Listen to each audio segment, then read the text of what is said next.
नमस्कार, स्वागत है आपका। एफएम न्यूज देख रहे हैं आप और मैं हूं आपके साथ लता। बुलेटिन की शुरुआत करेंगे इस वक्त की बड़ी खबर के साथ, जहां पंजाब से बड़ी खबर आ रही है, जिसमें कांग्रेस की कैप्टन अमरिंदर सरकार में वन मंत्री रहे साधु सिंह धर्मसोत को गिरफ्तार किया गया है। पंजाब विजिलेंस ने देर रात साधु सिंह धर्मसोत को गिरफ्तार कर लिया। मोहाली डीएफओ की गिरफ्तारी के बाद आपको बताएं कि पकड़े गए कॉन्ट्रैक्टर ने पूर्व मंत्री साधु सिंह धर्मसोत को रिश्वत देने का खुलासा किया है। इस मामले में 2 दलाल भी गिरफ्तार किए गए हैं। तो बड़ी खबर आपको बता रहे, जहां घोटाले और रिश्वत लेने के आरोप में दरअसल पंजाब के पूर्व मंत्री को गिरफ्तार किया गया है।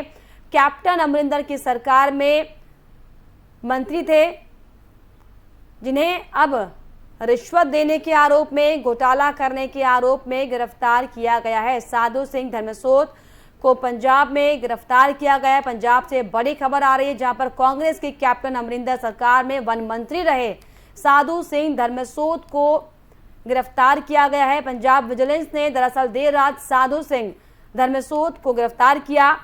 मोहाली डीएफओ की गिरफ्तारी के बाद पकड़े गए कॉन्ट्रैक्टर ने पूर्व मंत्री साधु सिंह धर्मसोत को गिरफ्तार, आपको बताएं कि रिश्वत देने का खुलासा इस पर किया, जिसके बाद ये गिरफ्तारी की गई है। और इसमें इस पूरे मामले में 2 दलालों को भी गिरफ्तार किया गया है। तो घोटाले और रिश्वत दरअसल देने के आरोप में पूर्व मंत्री को गिरफ्तार किया गया है। कैप्टन अमरिंदर की सरकार में वन मंत्री थे साधु सिंह, लेकिन उन पर ये आरोप लगे हैं कि बड़ा घोटाला उन्होंने किया है, जिसको लेकर उन्होंने रिश्वत भी दी है। और इसी पूरे मसले को लेकर अब पूर्व मंत्री को गिरफ्तार किया गया है।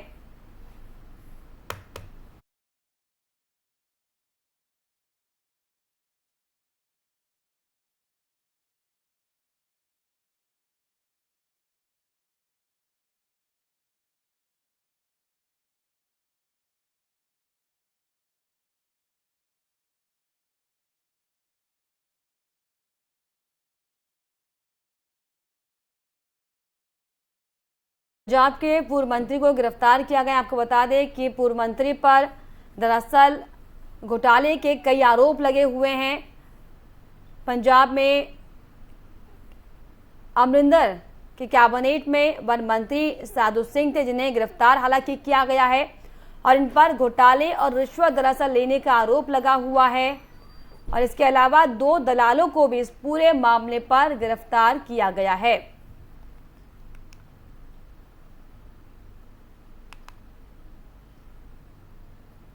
तो धर्मसोत को रिश्वत देने का जो है ये खुलासा किया है। पकड़े गए कॉन्ट्रैक्टर ने बताया है कि पूर्व मंत्री ने दरअसल बड़ा घोटाला किया है, जिसके लिए रिश्वत भी वो लगातार देते थे।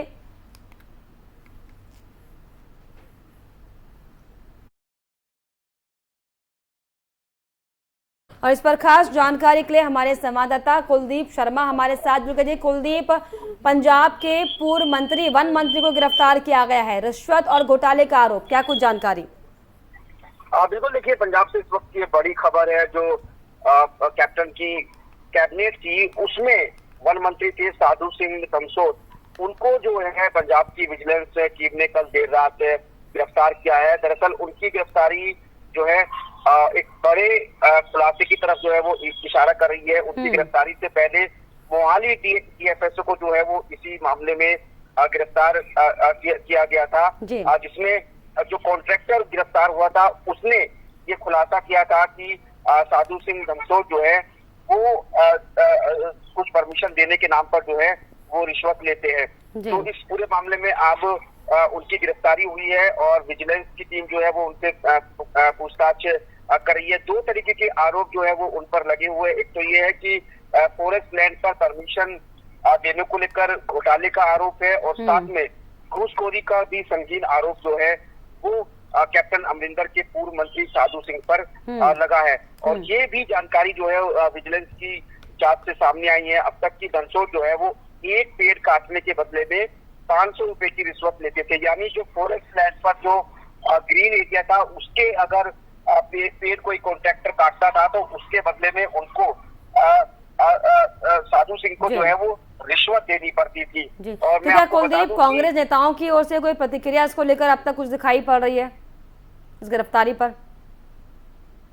देखिए, अभी तक जो कांग्रेस की तरफ से इस मामले पर प्रतिक्रिया नहीं आई है, लेकिन हाँ, हम्म। कांग्रेस की देर सवेर जो है वो प्रतिक्रिया जरूर आएगी, क्योंकि हम्म। जिस तरीके से उनके ऊपर कार्रवाई की गई है, तो उसके बाद जरूर कांग्रेस की जो बौखलाहट है वो नजर आएगी, और कांग्रेस से जो है इस पर बयान देगी। लेकिन देखना दिलचस्प होगा कि जब कांग्रेस का इस पर बयान आएगा तो क्या वो साधु सिंह का बचाव करने के लिए सामने आती है, हम्म। या फिर कुछ और तरीके की बयानबाजी जो है वो कांग्रेस की तरफ से आती है। लेकिन मैं इसमें आपको ये भी बता दूं कि कैप्टन अमरिंदर सिंह ने भी अपनी कैबिनेट से जो है वो साधु सिंह को जो है हटा दिया था, जब कैप्टन की सरकार ने जो है वो मंत्रिमंडल में फेरबदल किया था। तो ऐसे में अब देखना ये होगा कि कांग्रेस जो है वो पूर्व मंत्री के बचाव में क्या कुछ कहती है, और इस पूरी गिरफ्तारी को लेकर कांग्रेस का वाकई पूरी किस तरीके का पूछताछ के बयान जो है वो दौरान क्या सामने कुछ आता है। खुलासे, क्या कुछ अहम बातें सामने आती है, ये भी देखना दिलचस्प होगा। बहुत शुक्रिया आपका कुलदीप, तमाम जानकारी के लिए। तो पंजाब के पूर्व मंत्री को हालांकि गिरफ्तार किया गया, लेकिन फिलहाल आपको बताएं कि पूछताछ लगातार जारी है। ऐसे में देखने वाली बात होगी कि कांग्रेस के नेताओं की इस पर क्या कुछ प्रतिक्रियाएं सामने आती हैं और पूछताछ में क्या कुछ निकल कर बाहर आता है।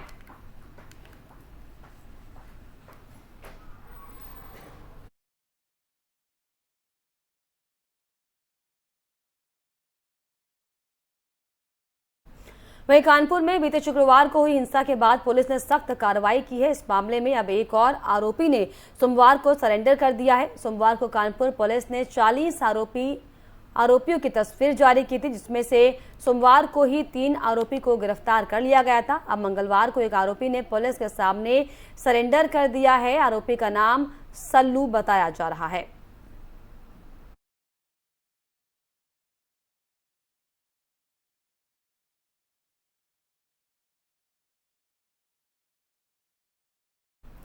कानपुर पुलिस ने शुक्रवार की हिंसा के मामले में कथित रूप से फर्जी और भड़काऊ सामग्री फैलाने के आरोप में एक और बड़ी कार्रवाई की है। पुलिस ने फेसबुक और ट्विटर के 8 उपयोगकर्ताओं के खिलाफ सोमवार को प्राथमिकी दर्ज की, और अपर पुलिस आयुक्त सुरेश राव कुलकर्णी ने यह बताया है कि सोशल मीडिया का इस्तेमाल करने वाले कई लोगों के खिलाफ प्राथमिकी दर्ज की गई है। उन्होंने ये भी कहा कि सोशल मीडिया उपयोगकर्ताओं ने कथित तौर पर भड़काऊ सामग्री पोस्ट की, जिससे आम लोगों को गुस्सा है।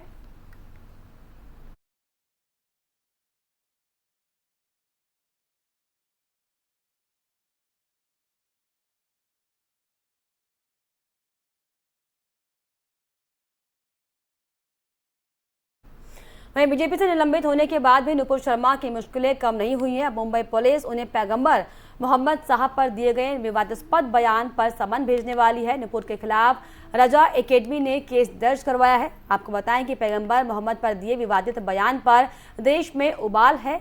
नुपुर की गिरफ्तारी की मांग को लेकर ओवैसी, इसके अलावा all India Muslim personal law board या फिर मुस्लिम समुदाय से जुड़े संगठनों ने मोर्चा खोल दिया है। इसी बीच नुपुर शर्मा के खिलाफ कानूनी कार्रवाई की तैयारी भी शुरू कर दी गई है। मुंबई पुलिस जल्द ही उन्हें पूछताछ के लिए समन भेजने वाली है। कुछ दिन पहले रजा एकेडमी ने नुपुर शर्मा के खिलाफ मुंबई के पायधुनी थाने में केस दर्ज करवाया था।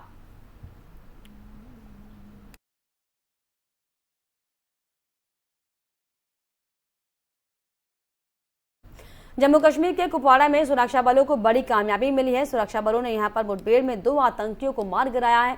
प्रतिबंधित आतंकी संगठन लश्कर ए तैयबा के 2 आतंकवादी ढेर किए गए हैं। मारे गए आतंकियों में से एक पाकिस्तानी आतंकवादी तोफैल भी शामिल है। कश्मीर जोन के आईजी विजय कुमार ने बताया कि मुठभेड़ में 2 आतंकी मार गिराए गए हैं, जिसमें से एक पाकिस्तानी आतंकी तोफैल भी शामिल है। कुपवाड़ा के चकतारस कैदी में आतंकियों के छिपे होने की दरअसल जानकारी मिली थी, और इस सूचना के बाद सेना और पुलिस की संयुक्त टीम ने घेराबंदी शुरू की। खुद के घिरने के बाद आतंकियों ने फायरिंग शुरू कर दी, जिसके बाद सुरक्षा बलों ने भी मुंहतोड़ जवाब देते हुए 2 आतंकियों को मार गिराया। इलाके में आतंकियों के खिलाफ सर्च ऑपरेशन अभी भी जारी है।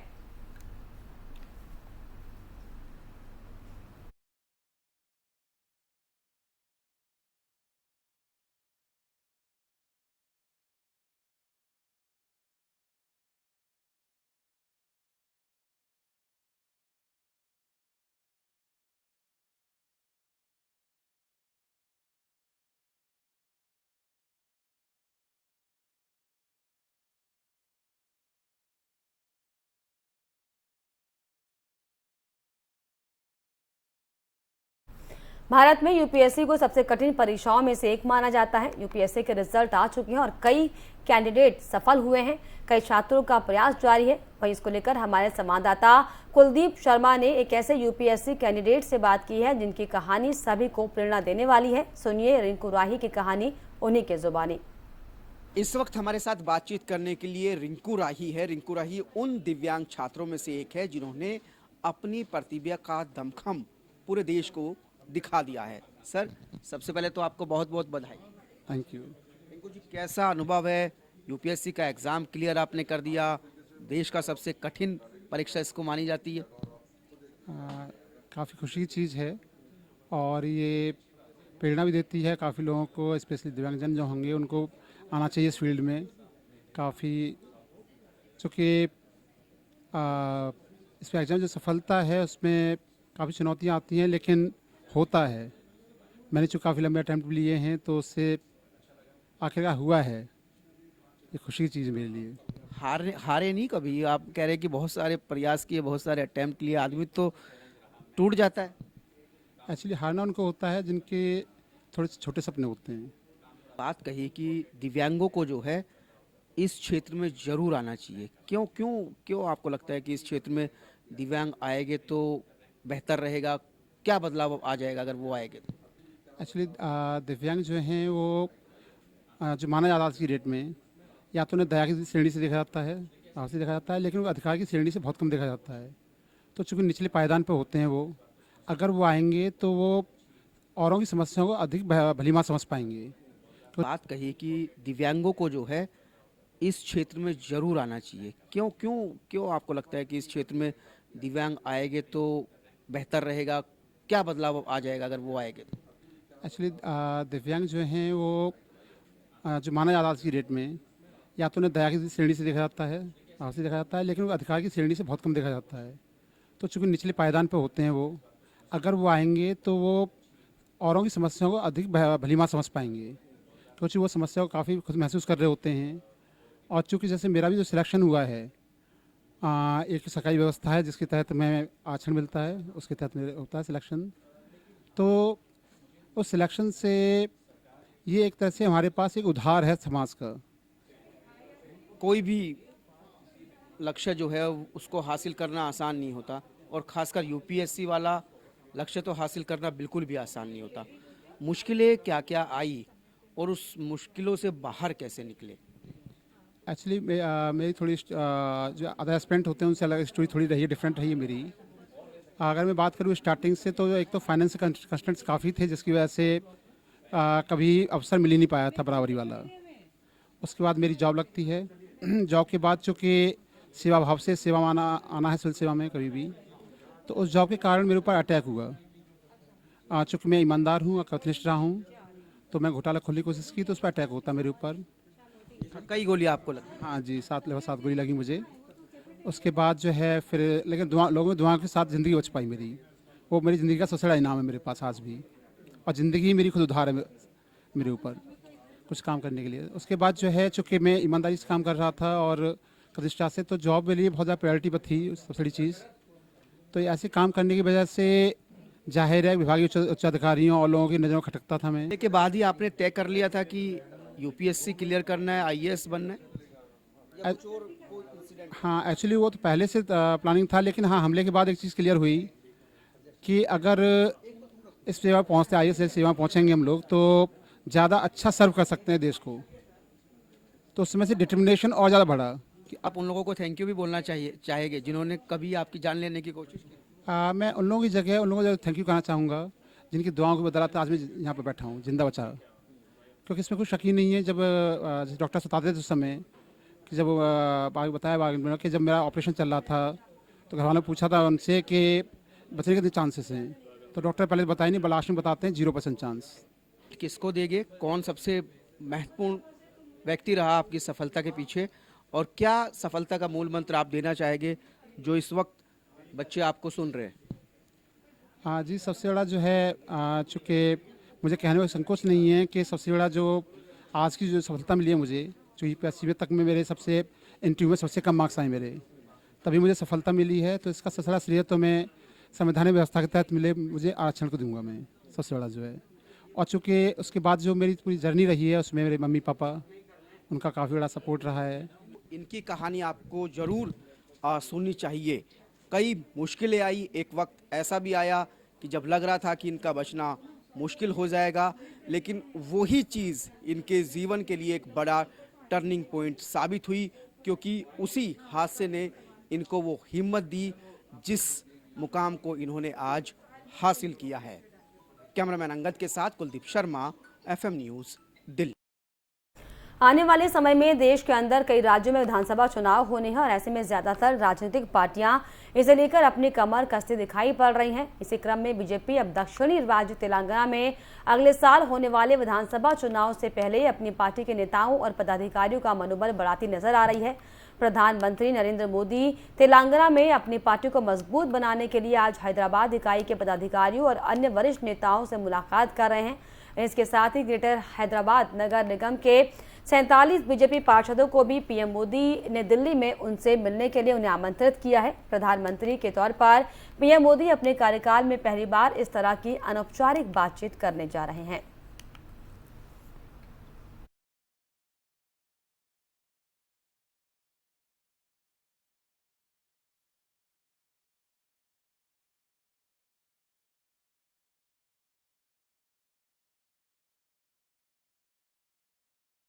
उत्तर प्रदेश के मुख्यमंत्री योगी आदित्यनाथ कल शाम को मथुरा पहुंचे थे, जहां पर बीजेपी कार्यकर्ताओं ने सीएम योगी का भव्य स्वागत किया। आपको बता दें कि सीएम योगी 2 दिवसीय दौरे पर मथुरा पहुंचे हैं और ये भी बता दें कि कल शाम तकरीबन 7:15 बजे सीएम योगी मथुरा पहुंचे थे, जहां पर पहले योगी प्रदेश कैबिनेट मंत्री चौधरी लक्ष्मी नारायण के पुत्र के विवाह समारोह में शामिल हुए। इसके अलावा सीएम ने वृंदावन रामकृष्ण सेवा आश्रम कैथ लैब का उद्घाटन भी किया। वहीं आज सीएम योगी ने सुबह करीब 8:15 से लेकर करीब 8:30 तक श्री कृष्ण जन्मस्थान के दर्शन और पूजन किए हैं। इसके अलावा सीएम ने तहसील महावन स्थित रसखान समाधि स्थल का भी भ्रमण किया, जिसके बाद सीएम योगी ने उत्तर प्रदेश विकास परिषद की 5वीं बोर्ड बैठक की अध्यक्षता भी हालांकि करने वाले हैं। इसके अलावा आज सीएम योगी की कई कार्यक्रमों में शिरकत करेंगे।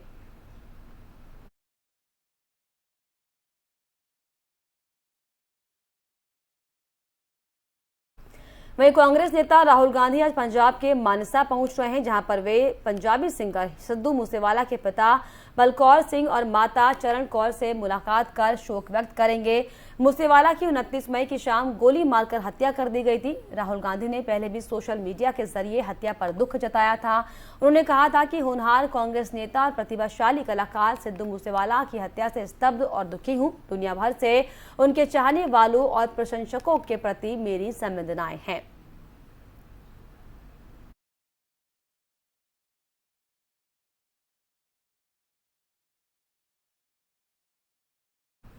मोदी सरकार के 8 साल पूरे होने के मौके पर केंद्र सरकार के सामाजिक न्याय मंत्रालय ने अपनी उपलब्धियों का रिपोर्ट कार्ड पेश किया है। इस मौके पर एफएम न्यूज से खास बातचीत करते हुए केंद्रीय सामाजिक न्याय मंत्री वीरेंद्र कुमार ने कहा कि मोदी सरकार गरीब और जरूरतमंद लोगों के सपने साकार कर रही है और सरकार आगे भी इस तरह की कोशिश करती रहेगी।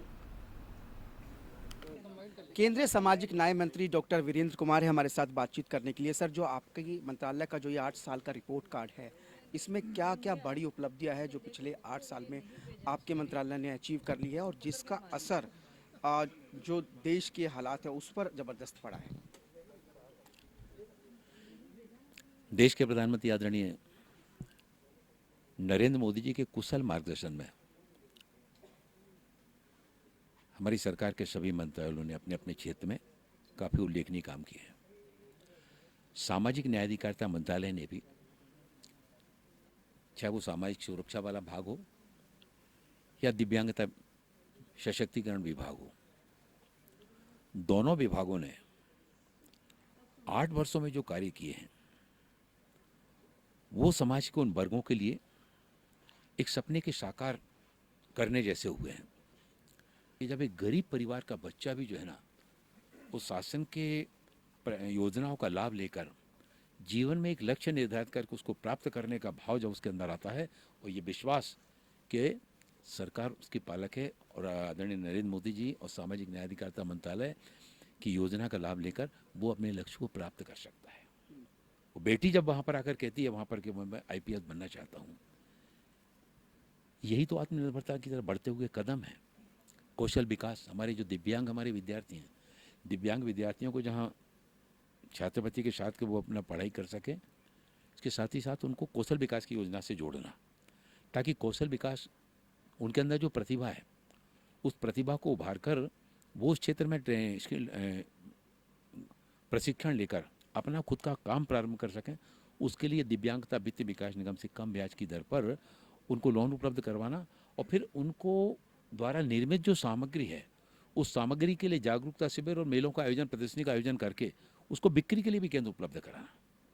आने वाले वक्त में कौन से ऐसे लक्ष्य है जिनको आप हासिल करना चाहेंगे और जो चुनौतियां हैं जिनको आप चाहेंगे कि उनको जो है वो इसी कार्यकाल में सरकार के पूरा कर लिया जाए?